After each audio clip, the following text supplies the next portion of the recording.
मार्च के महीने में गुड़हल के पौधे में अगर ये जरूरी काम आप कर लेंगे तो गुड़हल का पौधा आपका गर्मी और बरसात में खूब सारे फूलों से भरा रहेगा।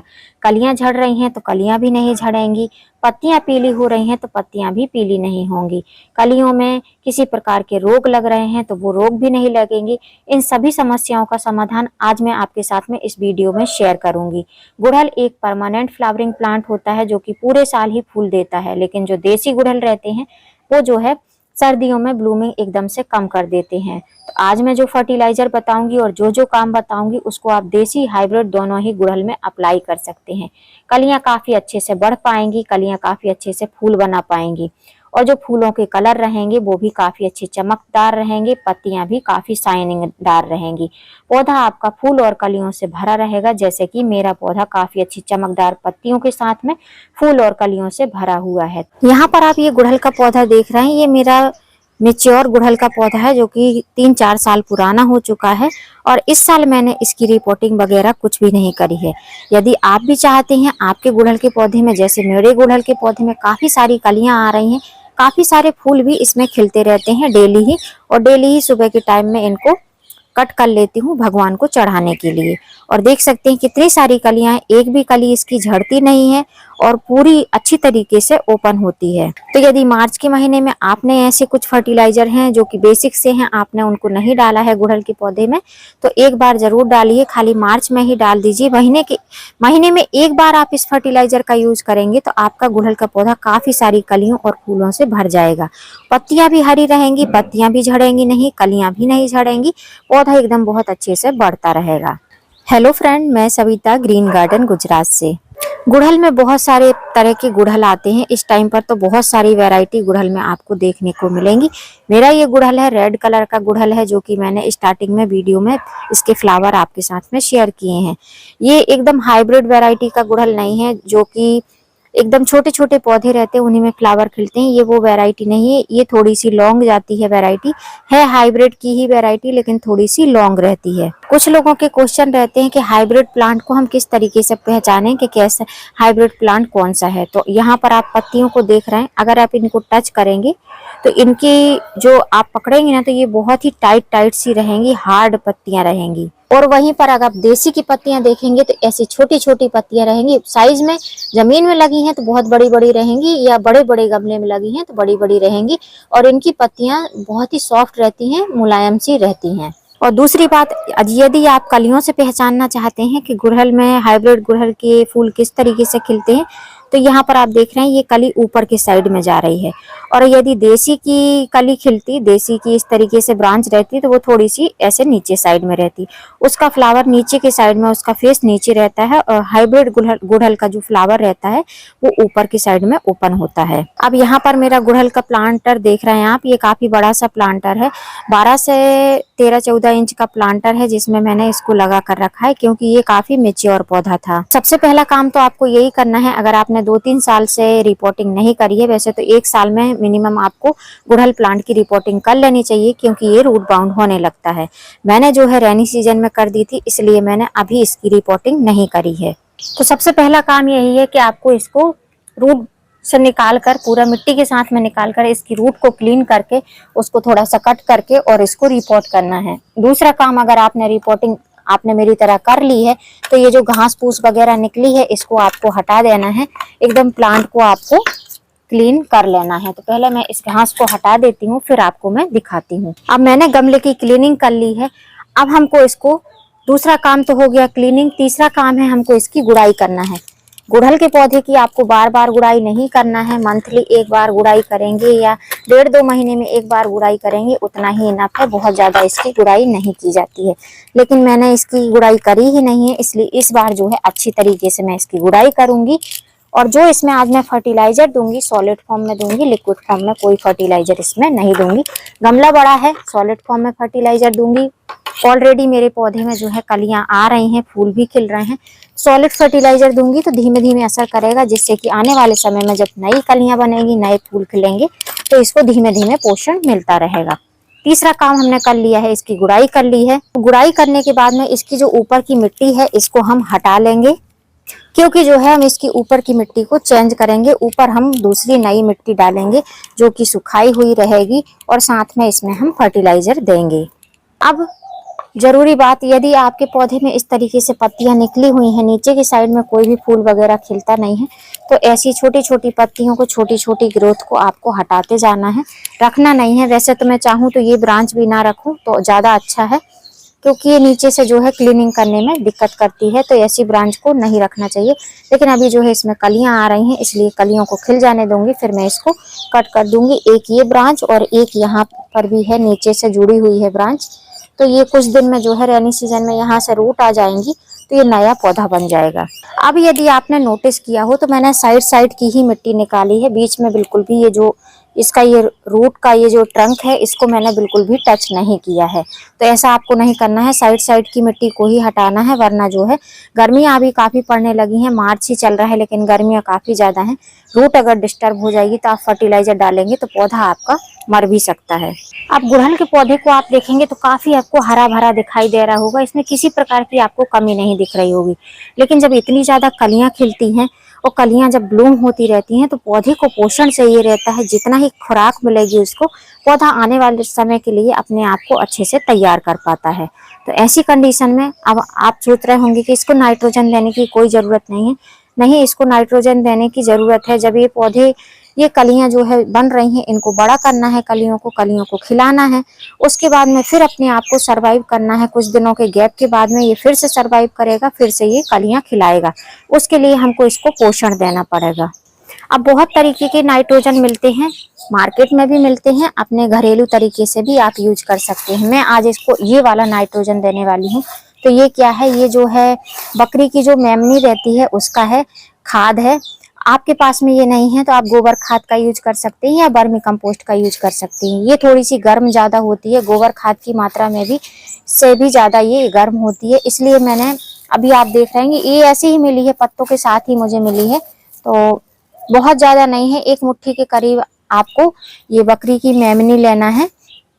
उसके बाद में आप चाहो तो इसको ऐसे भी डाल सकते हो, लेकिन मैं इसको थोड़ा सा क्रश करके डालूंगी, तो ये हाथ से बिल्कुल भी नहीं दबेगी, इसको किसी चीज से आपको इसको तोड़ना पड़ेगा, तभी जो है इसको आप डाल सकते हैं। तो यहाँ पर आप देख सकते हैं मैंने थोड़ा सा इसको टुकड़े में कर लिया है, थोड़ा सा पाउडर फॉर्म में हो पाया है, क्योंकि ये थोड़ी हार्ड रहती है और ऐसा कोई पत्थर वगैरह है नहीं मेरे पास में जिससे मैं इसको एकदम से क्रश कर पाऊं। तो थोड़ा थोड़ा तोड़ लिया है, थोड़े थोड़े से टूट गए हैं। उसके बाद में इसको हम पत्ती के साथ में, 2 मुट्ठी के करीब है, लगभग 14 इंच के गमले में। अगर आपका गमला 8 इंच का है तो आप जो है, अगर आप, मेरे में तो पत्तियां मिली हुई हैं, आपके में पत्तियां नहीं मिली हैं, तो आप हाफ मुट्ठी के करीब इसको ले सकते हैं।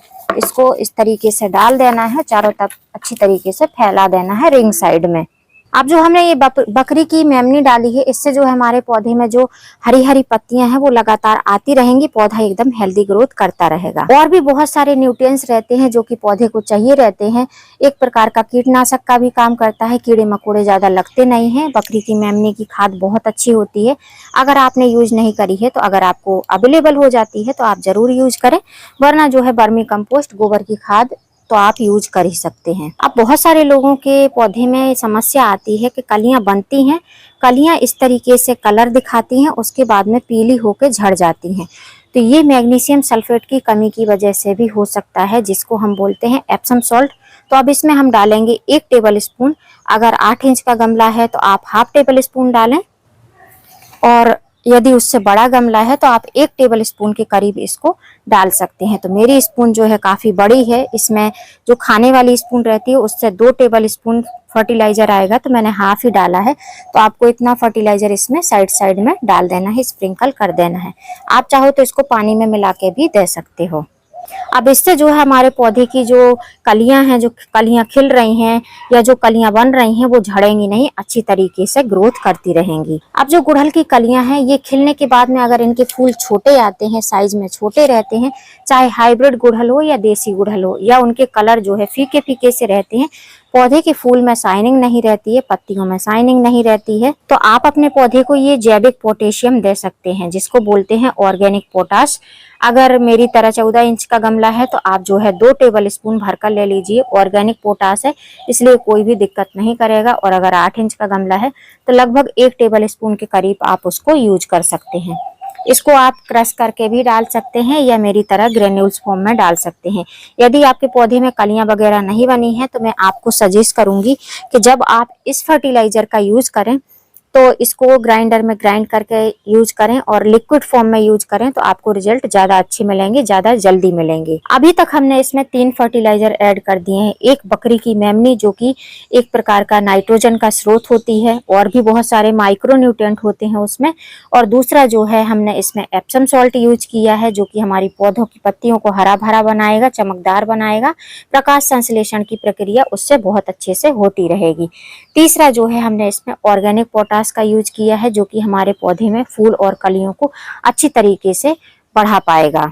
अब जो ये चौथी चीज है, ये ब्लैक कलर के दाने आपको दिखाई दे रहे हैं, ये है माइक्रो न्यूट्रिएंट जिसको बोलते हैं जाइम फर्टिलाइजर। जाइम फर्टिलाइजर आपको कई तरीके से मिल सकते हैं, छोटे ग्रेन्यूल्स में भी मिल सकते हैं और सीविड की तरह बड़े ग्रेन्यूल्स में भी मिल सकते हैं। ये मीडियम साइज के ग्रेन्यूल्स है। तो जाइम फर्टिलाइजर एक ऑर्गेनिक फर्टिलाइजर होता है जिसका अगर आप यूज करते हैं तो पौधे में बहुत अच्छे रिजल्ट देखने को मिलेंगे। एक प्रकार का माइक्रो न्यूट्रिएंट है, सभी प्रकार के पोषक तत्व इसमें उपलब्ध होते हैं। तो मैंने जो है इसको लगभग 1 से 1.5 टेबल स्पून के करीब ले लिया है और इस तरीके से इसको भी ग्रेन्यूल्स फॉर्म में ही डालूंगी, ऐसे स्प्रिंकल कर देंगे। अब मैंने इतने फर्टिलाइजर इसमें दे दिए हैं। 4 फर्टिलाइजर देने के बाद में ये 5वां जो फर्टिलाइजर दिखा रही हूँ ये प्रॉपर ऑप्शनल फर्टिलाइजर है, आपके ऊपर डिपेंड करता है आप इसको देना चाहते हैं या नहीं। मैं गुड़हल के पौधे में जरूर ही इस फर्टिलाइजर का यूज करती हूँ। जब मैं कभी साथ में फर्टिलाइजर देती हूँ या किसी पौधे को काफी टाइम बाद फर्टिलाइजर देती हूँ तो मैं इसका यूज करती हूँ। ये है डीएपी। डीएपी एक ऑप्शनल फर्टिलाइजर है। बहुत सारे लोग बोलते हैं कि गुड़हल के पौधे में फास्फोरस की मात्रा बिल्कुल नहीं होनी चाहिए, लेकिन मैं डालती हूँ, सालों से डाल रही हूँ और पौधे मेरे हेल्दी चलते हैं। तो मैंने जो 14 इंच के गमले के लिए मीडियम साइज के 15-16 दाने जैसा होंगे, अगर बड़े वाले दाने हैं तो आप 14 इंच के गमले में 5 से 8 दाने डाल सकते हैं। तो ये एक ऑप्शनल फर्टिलाइजर है, ऐसा कुछ नहीं है कि आपको इसको डालना ही डालना है। आप चाहते हो तो आप डाल सकते हो, आपको अगर प्रॉब्लम है तो आप नहीं भी डाल सकते हो। मैं इसलिए डालती हूँ कि ये जो मेरे पौधे की आपको मोटी मोटी सी ब्रांचेस दिखाई देती हैं या पौधा आपको एकदम लगी लगी सा नहीं दिखता है तो उसका रीजन एक ही है कि मैं जो है पौधे को डीएपी का यूज कराती हूँ। महीने 2 महीने में 3 महीने में एक बार मैं डीएपी जरूर अपने पौधे में अप्लाई करती हूँ। अब मैंने वीडियो के स्टार्टिंग में आपको बोला था कि जो ये मिट्टी निकाल रही हूँ ये मिट्टी में दोबारा नहीं डालूंगी इसमें। तो दूसरी मिट्टी मैंने ले ली है जो कि सुखाई हुई मिट्टी है। कोई नई मिट्टी तो मैं नहीं यूज करती हूँ, जो मेरे गार्डन की मिट्टी रहती है उसी का यूज करती हूँ। तो अब इन फर्टिलाइजर को इस मिट्टी से मैं साइड साइड से सभी जगह पर कवर कर दूंगी जिससे कि फर्टिलाइजर अच्छे से मुंद जाए और ढक जाए ऐसे, और हाथ से जो है इसको हमको फैला देना है। आप चाहो तो इसमें मिट्टी की मात्रा ज्यादा भी कर सकते हैं। सबसे जरूरी काम करना है जो कि अभी गर्मियों में पौधों की बहुत बड़ी जरूरत होती है, ये है पानी।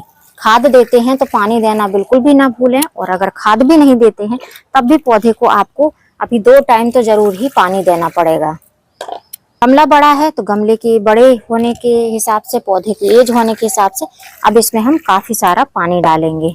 4 से 5 मग्गे पानी डाल दिए है। अब इस पौधे को हमको कहीं भी छाया वाली जगह पर नहीं रखना है, इसको प्रॉपर धूप में ही रखना है। जहाँ ये पौधा रहता है वहीं इसको ले जाऊंगी। ओपन टेरेस गार्डनिंग करती हूँ तो पौधे जो है धूप में ही रहते हैं और पौधे बहुत अच्छे से सरवाइव भी करते हैं। किसी पौधे को अच्छे से ग्रोथ कराने के लिए उसको उसके पोषक तत्व देने की बहुत जरूरत होती है। ऐसा नहीं है कि कलियां फूल खिल रहे हैं तो हमको पौधे को खाद नहीं देनी है। खाद आपको तब नहीं देनी है जब ये कलियां जो है ओपन हो जाएंगी, तो आपको उसमें खाद नहीं देनी है। आप अगर ऐसी कंडीशन में खाद देंगे तो जो है पौधा जो फूल बना रहा है, फूल खिला रहा है, ये बहुत जल्दी से खराब हो जाएंगे, जल जाएंगे। अब बात आती है कि ये खाद हमको दोबारा कब देना है, तो 1 महीने बाद आपको यही खाद दोबारा आप दे सकते हैं। आप अब देख सकते हैं कि आपके पौधे में किस प्रकार के पोषक तत्वों की कमी हो रही है, कैसा पौधा रिस्पॉन्स कर रहा है, कलियां बना रहा है कि नहीं बना रहा है, तो आप इस खाद का यूज कर सकते हैं। लेकिन जो मैंने डीएपी का यूज किया है वो आप 2 महीने में एक बार गर्मियों में करेंगे तो ज्यादा अच्छा है, नहीं करेंगे तो तब भी कोई प्रॉब्लम नहीं है। लेकिन जो पौधे में ब्रांचेस जो लगी लगी सी हो जाती हैं, एकदम स्टैंडिंग बेस में ब्रांचेस नहीं रहती हैं, मैं इसीलिए पौधों की ब्रांचेस को थिक बनाने के लिए उस फर्टिलाइजर का यूज करती हूँ। और यदि आपके गुड़हल के पौधे में कुछ कीट पतंग लग रहे हैं, व्हाइट कलर के एफिड लग रहे हैं, मिलीबग लग रहे हैं, तो आप इसको साबरिंग कराइए। सुबह शाम खूब अच्छे से तेजी से साबरिंग करिए, तो जल्दी से इनमें जो है किसी प्रकार के कीट पतंग नहीं लगेंगे। और पौधों को एकदम नीट एंड क्लीन रखिए। पत्तियों पर हमेशा पानी छिड़कते रहिए, जिससे कि पौधे की पत्तियां भी क्लीन रहेंगी, पौधा देखने में भी सुंदर रहेगा, डस्ट वगैरह भी नहीं लगी रहेगी। और यदि कीटनाशक छिड़काव करना चाहते हैं तो घरेलू कीटनाशक रहते हैं, आप कोई भी कीटनाशक बनाकर घरेलू किचन से हमारे जो है मिर्ची का कीटनाशक बना सकते हैं, एलोवेरा का बना सकते हैं, लहसुन का बना सकते हैं।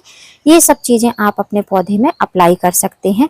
हफ्ते में एक बार ऑर्गेनिक कोई भी कीटनाशक डालेंगे तो 2-3 हफ्ते में आपको रिजल्ट देखने को मिल जाएंगे। और जब भी किसी कीटनाशक का यूज करें पौधों की पत्तियों पर, तो जो है शाम के टाइम में ही स्प्रे करें। अब बहुत अच्छा रहेगा शाम के टाइम। अगर आप सुबह के टाइम करते हैं तो आपको फिर वेट करना पड़ेगा, 1 घंटे बाद इसको अच्छी तरीके से ठंडे पानी से साबरिंग कराना पड़ेगा। इससे बेटर है कि आप जो है इसको शाम के टाइम में ही स्प्रे करें किसी भी कीटनाशक का। इस टाइम पर आप गुड़हल के पौधे की कटिंग भी लगा सकते हैं, मतलब इसको प्रोपेगेट भी कर सकते हैं। अगर आपने ब्रांचेस कट करी है, प्रूनिंग कटिंग करी है, तो आप उसकी कटिंग लगा लें, कटिंग बहुत अच्छे से चल जाएगी। और रेनी सीजन में उन कटिंग को आप जो है रिपोर्ट भी कर सकते हैं। उम्मीद करती हूँ फ्रेंड वीडियो हेल्पफुल रहा होगा। वीडियो अच्छा लगा हो तो वीडियो को लाइक करना, चैनल पर न्यू हो तो चैनल को सब्सक्राइब करना। और यदि अभी तक आपने अपने गुड़हल के पौधे में ये सब काम नहीं किए हैं तो फटाफट से कर लीजिए। मार्च एंड तक आपको ये काम कर लेने हैं, वरना जो है काफी लेट हो जाएगा। फिर मिलूंगी किसी नई वीडियो में नए टॉपिक के साथ। तब तक के लिए हैप्पी गार्डनिंग।